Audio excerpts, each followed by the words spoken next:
마가복음 5장 8절에서 15절까지 함께 읽겠습니다. 이는 예수께서 이미 그에게 이르시기를 더러운 귀신아 그 사람에게서 나오라 하셨습니다.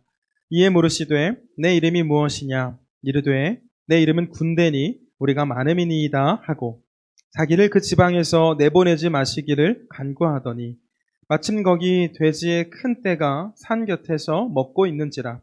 이에 간구하여 이르되 우리를 돼지에게로 보내어 들어가게 하소서 하니 허락하신대 더러운 귀신들이 나와서 돼지에게로 들어가매 거의 2,000마리 되는 떼가 바다를 향하여 비탈로 내리달아 바다에서 몰사하거늘 치던 자들이 도망하여 읍내와 여러 마을에 말하니 사람들이 어떻게 되었는지를 보러 와서 예수께 이르러 그 귀신 들렸던 자 곧 군대 귀신 집혔던 자가 옷을 입고 정신이 온전하여 앉은 것을 보고 두려워하더라. 아멘. 자리에 앉으시길 바랍니다. 제가 신학교를 다닐 때 꼭 한 번쯤 해보고 싶었던 일이 하나 있었는데 무당집에 가보는 거였습니다. 제가 좋은 목회자가 될 수 있는지 물어보려고 가려고 했던 건 아니고요. 용한 무당들 보면, 사실 저는 본 적은 없지만 용한 무당들 보면 이제 작두를 찬다고 하면서 칼 위에 올라가서 막 춤도 춘다고 하더라고요. 실제로 본 적은 없지만 귀신의 힘으로 한다라고 이야기들을 하는 것을 본 적이 있습니다. 제가 그런 용한 무당, 막 작두 위에서 춤도 추는 그런 무당을 만나보고 싶었던 이유는 이제 그 사람도 영적인 사람이라고 생각을 했을 때 성령으로 충만한 사람이 찾아가면, 곧 제가 찾아가면 귀신은 사람, 숨기는 사람이 바들바들 떨면서 제발 나가주십시오 이런 반응을 보이지 않을까 하는 그런 생각을 해봐서 한 번쯤 가볼까 하는 생각도 해봤습니다. 진지하게 생각했던 건 아니었기 때문에 하나님 제가 한 번쯤 좀 가보고 싶습니다 이렇게 기도까지 해본 적은 없는데요. 하나님께서 좀 비슷한 상황을 만나게 하셨습니다. 제가 신학교를 졸업하고 처음 나간 사역지가 굉장히 시골이었는데요. 우리 제주도처럼 우상을 숭배하는 가정이 참 많은 동네였습니다. 이제 하루는 이제 교인 중에 성도님께 전화가 왔어요. 교인 중에 한 분이 귀신이 들렸다라는 소리를 하신 거죠. 이제 담임 목사님께 보고를 드리니까 목사님 어떤 성도님께서 귀신 들렸다는데 어떻게 할까요? 말씀드리니까 목사님이 저보고 가서 예배를 드리라는 겁니다. 제가 자라온 교회를 떠나서 처음으로 간 사역지였습니다. 저는 그 전까지 귀신 들린 사람을 본 적이 없기 때문에 이제 예배를 준비하려고 하는데 걱정이 되는 거죠. 내가 가서 예배를 인도하는데 아무 일도 일어나지 않으면 어떡하지? 오히려 그 귀신이 나를 제압하려고 하면 어떻게 하지? 이런 생각이 드는 거죠. 귀신 들린 사람 한 번쯤 보고 싶다 하는 그 이전의 생각들은 다 이미 사라졌고, 왜 나를 보내시는 거야? 하면서 그 담임 목사님을 향해 원망스러운 마음이 들기도 했습니다. 그래도 어떻게 합니까? 담임 목사님께서 가라고 하셨고, 성도님께서 힘들어하고 계시니까 가야죠. 그 마을 그 동네에는 그냥 예전부터 귀신 들린 사람들이 막 종종 나왔었기 때문에 그 교회, 저희 교회에, 제가 사역했던 교회죠. 그 교회 원로 장로님 중에는 그 귀신 쫓는 사역을 하시는 그런 장로님이 계셨습니다. 그래서 이제 그 원로 장로님이랑 또 굉장히 뜨겁게 하시는 찬양과 기도를 뜨겁게 하시는 권사님들이 또 교회마다 계시잖아요. 그 권사님들이 몇 분이랑 이제 팀을 꾸려가지고 그 성도님 댁으로 간 거죠. 갔는데 딱 문을 열는데 제가 알고 지내는 그 성도님의 모습이 아닙니다. 이미 눈빛이 다르고요. 저희를 예배팀을 이렇게 막 째려보면서 막 욕을 하시더라고요.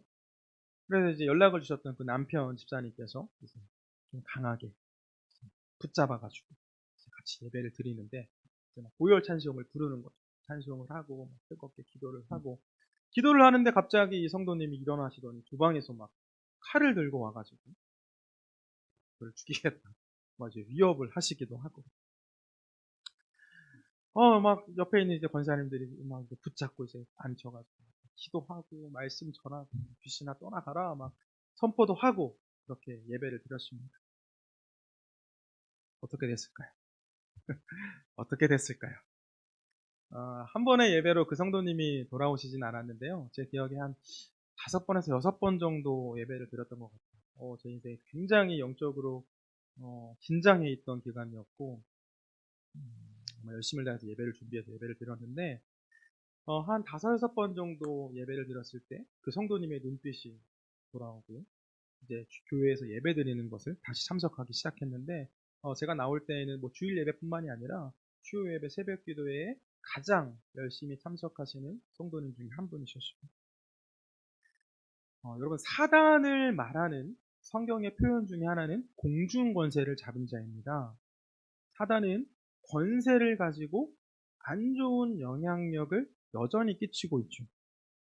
기억하실 것은 그 사단과의 싸움에서 우리 예수님 이미 승리하셨고 예수님의 자녀된 우리에게도 승리를 허락해 주신다는 사실입니다. 함께 살펴볼 본문은 예수님께서 그 귀신 들린 사람에게서 귀신을 쫓아내시고 사람을 건져내신 그 장면입니다. 본문의 이야기는 1절부터 시작하는데요. 1절 다시 한번 같이 읽어볼까요? 시작. 예수께서 바다 건너편 거라사인의 지방에 이르러, 예수님께서 바다 건너편 거라사인의 지방에 가셨다라고 성경 기자가 증언하고 있는데, 이곳은 이스라엘의 동쪽 편이었고요. 이스라엘과 이방 땅의 접경 지역이었습니다. 다른 나라와 맞붙어 있는 그런 동네였습니다. 다음 절을 보면 예수님께서 이 땅에 왜 가셨는지를 알 수 있는데 2절 말씀 함께 읽겠습니다. 시작. 배에서 나오심에 곧 더러운 귀신 들린 사람이 무덤 사이에서 나와 예수를 만나니라. 더러운 귀신 들린 사람이 무덤 사이에서 나와가지고 예수님을 만났습니다. 예수님께 나와왔습니다. 우리 본문이 다 끝나고 이제 21절부터 새로운 본문이 시작되는데, 그 장면을 보면 예수님께서 다시 배를 타고 다른 곳으로 이동하십니다. 무엇을 알 수 있죠? 자, 배를 타고 오셔서 오늘 본문 이야기가 끝나고 다시 배를 타고 가십니다. 예수님께서 이곳에 오신 이유는 귀신에 들려서 고통을 받고 있는 이 한 사람을 만나시기 위해 이 땅에 오셨음을 알 수가 있는 거죠. 여러분, 성경이 소개하는 그 사람을 보면 귀신에 들려서 밤낮 할 것 없이 소리를 지르고 이 돌과 같이 날카로운 곳으로 자기의 몸을 해하는 그런 일들을 반복하는 사람이었습니다. 여러분, 우리 사람은 하나님의 형상으로 창조가 되었는데 지금 공중권세 잡은 그 사단이 사람을 인질로 잡아서 하나님을 상대로 지금 인질극을 벌이고 있는 거죠. 하나님의 형상을 상하게 하는 것을 넘어서 완전히 무너뜨리고 있습니다. 동네 사람들은 그런 사람을 골칫거리로 여겼고 쇠사슬로 묶어놓으려고 하는데, 어디에서 그런 힘이 나오는지 그 묶어놓은 쇠사슬을 다 풀어버립니다. 얼마나 무섭고 또 한편으로는 혐오스러운 존재입니까? 그죠? 괴력을 갖고 있고 날카로운 것으로 막 자기 몸을 해하면서 사람들을 위협하고 소리를 지릅니다. 성경 기자는 아무에게도 그를 제어할 힘이 없었다라고 증언하고 있습니다. 이 귀신 들린 사람은 무덤가를 자신의 거처로 삼았는데요. 그곳에서 자신의 몸을 해하면서 밤낮 소리를 지르던 사람이 지금 예수님께로 나아온 거죠. 그리고 어떻게 합니까? 절을 합니다. 사람들은 예수님을 알아보지 못해도 귀신은 예수님을 알아본 거죠. 예수님이 자신보다 훨씬 더 강한 존재임을 분명하게 알았습니다. 자, 귀신이 예수님께 절한 이유가 분명한데요. 자신을 괴롭게 하지 말도록 부탁을 하려고 절을 하면서 부탁을 하는 겁니다. 우리 7절에서 8절 말씀 같이 읽겠습니다. 시작. 큰 소리로 부르짖어 이르되 지극히 높으신 하나님의 아들 예수여, 나와 당신이 무슨 상관이 있나이까? 원하건대 하나님 앞에 맹세하고 나를 괴롭히지 마옵소서 하니, 이는 예수께서 이미 그에게 이르시기를 더러운 귀신아 그 사람에게서 나오라 하셨습니다. 그 사람을 괴롭히지 말고 당장 나오라는 예수님의 말씀에 귀신은 제발 자신을 떠나주기를 간구하는 거죠. 자, 9절 말씀도 함께 읽겠습니다. 시작. 이에 물으시되 네 이름이 무엇이냐? 이르되 내 이름은 군대니 우리가 많음이니이다 하고. 자, 예수님께서 그 귀신에게 이름을 물어보는데요. 너의 이름이 무엇이냐? 라고 물으니까 그 귀신이 나의 이름은 군대입니다. 라고 밝힙니다. 군대입니다. 이 단어는 원어로 봤을 때 헬라식 표현이었는데요. 큰 숫자의 군대를 말합니다. 조금 이해하기 쉽게 말씀드리면 우리나라 군대에도 뭐 군단, 사단, 여단과 같이 이렇게 명수로 분류를 해 놓았습니다. 가장 큰 이제 군대가 군단이라는 조직인데 그런 것처럼 나는 군대입니다. 이 말은 큰 군사 조직과 같습니다. 라는 뜻인데 그러니까 굉장히 많은 수의 귀신이 그 사람에게 들려 있다라는 것을 이야기하는 거죠. 그럼 말씀드린 것처럼 사단은 공중의 권세를 잡은 존재입니다. 권세를 분명히 갖고 있습니다. 악한 힘을 갖고 있죠. 하나님의 형상으로 창조된 사람을 인질로 잡아서 스스로 몸을 해하게 하기도 하고 하나님의 형상을 파괴시키는 거죠. 그 권세에 있는 그 수가 지금 2천이 넘었습니다. 최소 2천이 넘었습니다. 그러나 아무리 강한 권세도 예수님의 권세 아래에 있죠. 스스로 군대라고 말하는 이 귀신, 자신의 힘을 강하게 어필하고 있는 이 귀신이 예수님 앞에서 한 말이 무엇이었습니까? 자신을 괴롭히지 말고 떠나달라는 부탁이었습니다. 그런데 예수님께서는 떠나실 수가 없죠. 지금 귀신 들려서 괴로워하고 있는 그 사람을 건져내시기 위해 그곳에 가신 건 아닙니까? 예수님은 귀신의 부탁을 단호하게 거절하십니다. 그러자 이 귀신의 요청이 바뀌는데요. 그 주변에 돼지떼가 있었는데 그럼 이 사람에게서 나올 테니까 저 돼지떼로 들어가게 해달라라는 부탁이었습니다. 여러분 이스라엘 사람들은 돼지를 치지 않았기 때문에 그럼 이 돼지가 누구의 돼지였겠습니까? 이스라엘 사람들은 돼지를 치지 않는데 하나님의 율법을 무시하고 경제적인 이익을 취하기 위해 돼지를 키워서 바로 옆에 있는 그 이방 사람들에게 팔았던 그 사람들이 키우던 돼지였겠죠. 그러니까 하나님의 말씀보다 경제적인 유익을 더 중요하게 생각하던 사람들의 돼지였을 겁니다. 예수님께서는 귀신들에게 그 돼지에게로 들어가는 것을 허락했는데 자, 군대 귀신이 그 사람에게서 나와서 돼지떼로 들어가는데 2,000마리나 되는 그 돼지떼가 바다로 달려들어가 모두 몰사합니다. 13절 말씀 함께 읽겠습니다. 허락하신데 더러운 귀신들이 나와서 돼지에게로 들어가매 거의 2,000마리 되는 떼가 바다를 향하여 비탈로 내리달아 바다에서 몰사하거늘. 지금 한 사람 안에 약 2,000의 귀신이 들어가 있었던 것을 알 수가 있죠. 저는 오늘 여러분들과 이 부분을 좀 집중해서 나누고 싶습니다. 여러분, 이 돼지떼가 전부 다 바다로 달려가서 다 몰사했을 때 그 지역에 있던 사람들이 어떤 모습을 보였습니까? 예수님을 찾아와서 떠나주시기를 부탁합니다. 놀라운 권세를 보여주신 그 예수님께 경배와 찬양을 드린 게 아니라 자신들에게 경제적인 손해를 입히지 말고 떠나갈 것을 말한 거죠. 여러분 귀신 들린 이 사람, 그 사람들이 있는 곳에서 함께 살지 못해서 무덤가에 살던 이 사람은 가치가 없는 사람으로 평가받았습니다. 당시에는 노예제도가 있었는데 노예로도 팔지 못하는 사람이었죠. 값을 매길 수가 없으니 가치가 없는 사람이었습니다. 그런데 돼지는 어떻죠? 제가 설교를 준비하면서 인터넷 검색을 해보니까 한 마리 한 40만 원 정도 하는 것 같습니다. 한 마리에 40만 원 하는 돼지 2,000마리면 얼마이죠? 8억입니다. 8억. 어마어마한 돈이죠. 여러분 우리가 살아가는 이 세상은 가치로, 값으로 사람을 판단합니다. 능력 있는 사람, 돈 많은 사람, 똑똑한 사람, 잘생긴 사람이 대우를 받죠. 당시 동네 사람들에게 이 귀신 들린 사람보다 돼지떼가 더 소중했을 겁니다. 그러나 예수님은 다르죠. 우리를 소유나 조건, 환경으로 우리를 판단하는 것이 아니라 우리를 존재 자체로 사랑해 주시는 분입니다. 돈이 없어도 상관없고 공부를 못해도 상관없습니다. 능력이 없어도 상관이 없죠. 우리를 사랑하셔서 이 땅에 사람의 몸으로 오신 하나님, 본 예수님은 귀신으로 사로잡혀서 고통받고 있는 그 영혼을 만나기 위해 그 땅에 찾아가셨고, 그 사람을 살리기 위해 2,000마리의 돼지와 바꾸는 것 전혀 망설이지 않으셨습니다. 예수님께는 8억보다 그 한 영혼이 더 귀하셨기 때문이겠죠. 여러분, 그 돼지들이 예수님의 소유가 아니었기 때문에 예수님께서 그렇게 하신 게 아닙니다. 예수님 어떤 모습을 보여주셨죠? 그 예수님께서 우리를 살리시기 위해 어떻게 하셨습니까?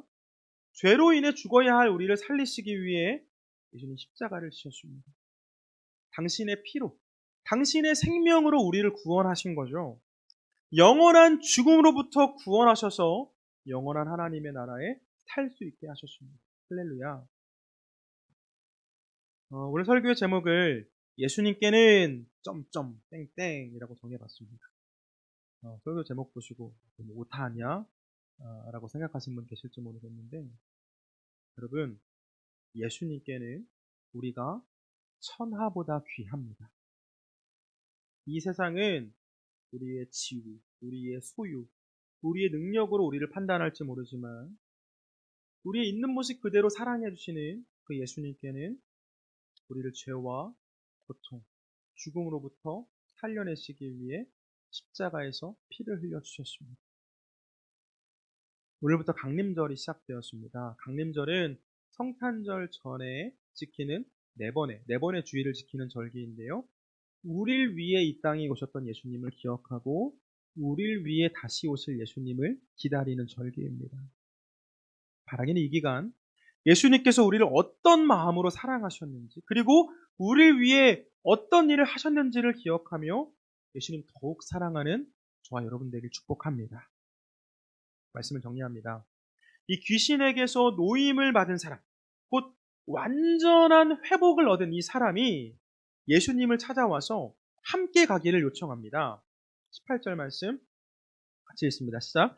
예수께서 배에 오르실 때에 귀신 들렸던 사람이 함께 있기를 간구하였으나 예수님과 함께 배를 타고 가기를 원합니다 라고 이야기를 하죠. 그때 예수님 뭐라고 대답하십니까? 19절 20절 함께 읽겠습니다. 허락하지 아니하시고 그에게 이르시되 집으로 돌아가 주께서 내게 어떻게 큰 일을 행하사 너를 불쌍히 여기신 것을 내 가족에게 알리라 하시니, 그가 가서 예수께서 자기에게 어떻게 큰 일 행하셨는지를 데가볼리에 전파하니 모든 사람이 놀랍게 여기더라. 아멘. 예수님께서는 그 사람을 세상으로 돌려보내십니다. 그 사람의 존재의 가치를 인정하지 않고 무덤가에 버려둔 그 사람들에게로 다시 보내셔서 증인된 삶을 살아가게 하시는 거죠. 그렇게 이 사람은 예수님의 말씀에 순종해서 귀신을 통제하지 못하는 그 세상으로 들어가 자신이 귀신들로부터 자유함을 얻었음을 삶으로 증거하며 예수님이 그리스도이심을 선포했습니다. 그러자 모든 사람이 그를 보며 놀랍게 여기는 일이 일어나게 됩니다. 사랑하는 여러분, 때로 교회 안에만 머물고 싶은 생각이 들 수 있습니다. 교회에서 예배를 드리면서 마음의 위로를 받고 기도하면서 마음의 평안을 얻고 또 함께 교우들과 교제하면 참 행복하죠. 정말 매일이 주일이었으면 좋겠고 매일 교회만 있었으면 좋겠다 하는 생각이 들 수 있습니다. 그러나 주님은 우리를 세상으로 보내십니다. 부르심 받은 삶의 자리에서 삶으로 예수님을 증거할 것을 말씀하시죠. 여러분, 우리가 부르심을 받은 자리는 가치로 사람을 판단하고 다르게 대우합니다. 영혼을, 한 사람을, 한 생명을 중요하게 생각하지 않습니다. 그런 세상에서 저와 여러분이 해야 할 일은 다양한 삶의 문제로 아파하고 고통스러워하고 있는 이들에게 다가가서 한 영혼이 이 세상의 그 무엇보다 귀하며 그런 우리를 위해 예수님께서 십자가 지셨음을 증거하는 일입니다. 우리가 선포할 때 세상은 예수님을 보게 되고 세상이 예수님을 볼 때 그들의 인생이 변화되는 역사가 일어나는 줄 믿습니다. 우리 20절 말씀을 다시 보려고 하는데요. 그라는 단어를 우리라고 바꾸고 데가볼리라는 단어를 표선으로 바꾸어서 읽겠습니다. 시작. 우리가 가서 예수께서 자기에게 어떻게 큰일 행하셨는지를 표선에 전파하니 모든 사람이 놀랍게 여기더라. 아멘. 할렐루야. 한 번 더 말하기는 주님 안에서 영혼의 질병을 치유받고 영원한 생명을 받아 누리게 된 우리 모두 예수님이 그리스도이심을 삶으로 증거하는 그런 삶을 살아가게 되길 주님의 이름으로 축원을 드립니다.